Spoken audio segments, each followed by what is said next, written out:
sommes aujourd'hui 100 membres. Il y a des partis politiques, il y a des mouvements, il y a beaucoup de forces.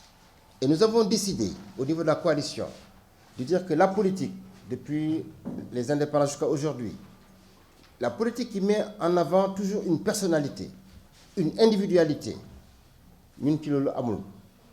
chez nous, mais pour réussir le Sénégal entrepreneur et solidaire, il nous faudrait une équipe, il nous faudrait un programme pour transformer notre nation. Naturellement, vous dire que nous avons été aujourd'hui à la direction générale des élections. Nous aurons à peu près 25 listes ont déposé, ont donné l'intention, on dit que ces coalitions vont aller aux élections.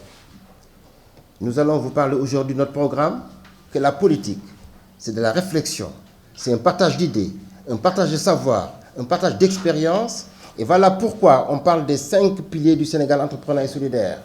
Et ces 5 piliers du Sénégal entrepreneur et solidaire, et c'est là où mes collègues vont me laisser développer juste quelques minutes, nous allons proposer des lois sur le plan économique.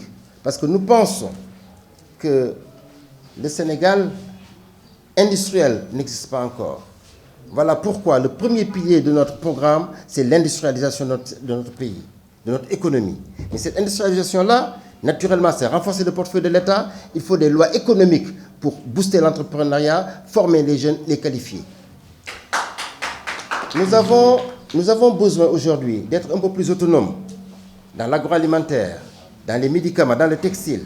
Et que les entreprises sénégalaises, aujourd'hui, doivent pouvoir compétir, fournir les biens et services nécessaires pour le marché local déjà, fournir des biens et services pour le marché sous-régional et profiter du formidable potentiel de la ZLECAf qui représente 1,3 milliard.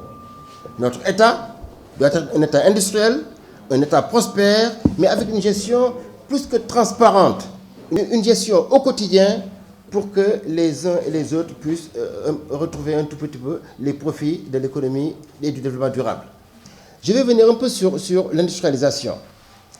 Vous savez que nous parlons de l'autosuffisance en riz depuis très longtemps. Pourquoi nous ne l'avons pas atteint? Mais parce que l'État n'investit pas assez. On parle de l'aquaculture. C'était des projets qui datent de 20 ans. Sédhiou, région aquacole. Aujourd'hui, il n'y a presque pas d'investissement. La vallée de l'Anambé en Casamance, depuis très longtemps. Mais aujourd'hui, la nouvelle Assemblée nationale doit proposer des lois économiques pour booster l'entrepreneuriat. Chez nous, le patron des télécoms est une société française. On aurait pu, l'État est actionnaire à 28%, mais l'État aurait pu augmenter son portefeuille d'actions. Air Sénégal, c'est vrai qu'il nous appartient, mais elle va encore être déficitaire. Le TER qui vient d'être fait n'est pas tout à fait une entreprise rentable.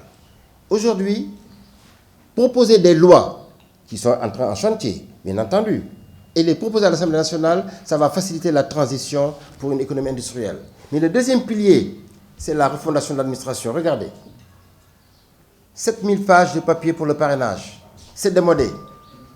Ce n'est pas écologique, ce n'est pas développement durable, et c'est presque ridicule. Dans la fiche de parrainage, on met un numéro de carte d'électeur, on met un numéro de carte d'identité, on met la taille et on signe. C'est comme si l'État s'amusait avec les citoyens. La force que nous représentons, cette opposition citoyenne qui est forte, doit rebâtir le Sénégal. Et ça, c'est important qu'on le sache. Quand on fait une loi, c'est pour la respecter, mais c'est d'abord pour la comprendre. Mais quand la loi n'a pas été réfléchie, partagée, écrite de manière consensuelle, bien écrite, il faut dire le malin de